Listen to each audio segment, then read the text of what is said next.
अब थोड़ी सी बात मैं कविताएं सुनाना चाहता हूँ। अनेक विघ्न बाधाएं इस पथ पर पड़े हुए हैं, मानवता की राह रोककर पर्वत अड़े हुए हैं। यानी आदमी को घबराना नहीं चाहिए। अनेक विघ्न बाधाएं इस पथ पर पड़े हुए हैं और मानवता की राह रोककर पर्वत अड़े हुए हैं। इस भुज इस प्रज्ञा के सम्मुख कौन ठहर सकता है, कौन वैभव मानव को दुर्लभ रह सकता है। यानी ये वीर रस की कविता है। वैसे देखा जाए तो छायावाद और रहस्यवाद, कबीर दास जी को तो आप भली भांति जानते ही हो, उनका नाम सुना ही होगा। कबीर दास जी बहुत ही रहस्यवादी कवि थे। उन्होंने लिखा है, काहेरी नल्ली तू कुमलानी, तेरे नाल सरोवर पानी, जल में उत्पत्ति जल में बात, फिर तू क्यों रहे उदास। इसका बहुत अर्थ बहुत गहराई से समझिएगा। काहेरी नलिनी, नल्ली माने जल में जो कमल है। काहेरी नल्ली तू कुमलानी, जल में उत्पत्ति जल में बास, तेरी जल में ही उत्पत्ति होती है, जल में ही बास होता है, फिर तू क्यों रहे उदास। ये आत्मा और परमात्मा के बारे में बताया गया है।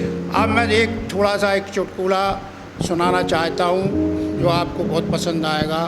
क्योंकि बगैर अलंकार के, जैसे कोई स्त्री है कितनी ही सुंदर क्यों ना हो, लेकिन जब तक वो गहने नहीं पहनती है ना तो उसकी सुंदर नहीं बढ़ती है। इसी प्रकार से भाषा भी जो है, जब तक उसमें अलंकारों का समावेश ना हो तो भाषा अच्छी नहीं लगती है। सारंग ले सारंग चली, सारंग ले सारंग चली, कर सारंग की ओट, सारंग बेचारी क्या करे, सारंग कर गई चूट। सारंग का एक अर्थ है दीपक से, सारंग का अर्थ है औरत से, सारंग है पल्लू से। सारंग ले सारंग चली, एक स्त्री है जो दीपक लेकर जा रही है और सारंग माने हवा, तो सारंग बेचारी क्या करे कि सारंग कर गई चोट।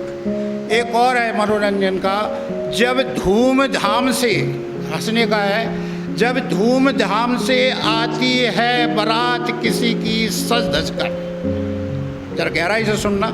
जब धूमधाम से आती है बारात किसी की सज धज कर, मन करता है धक्का देकर चढ़ जाऊं घोड़े पर। समझ में आया? दोबारा सुनिए।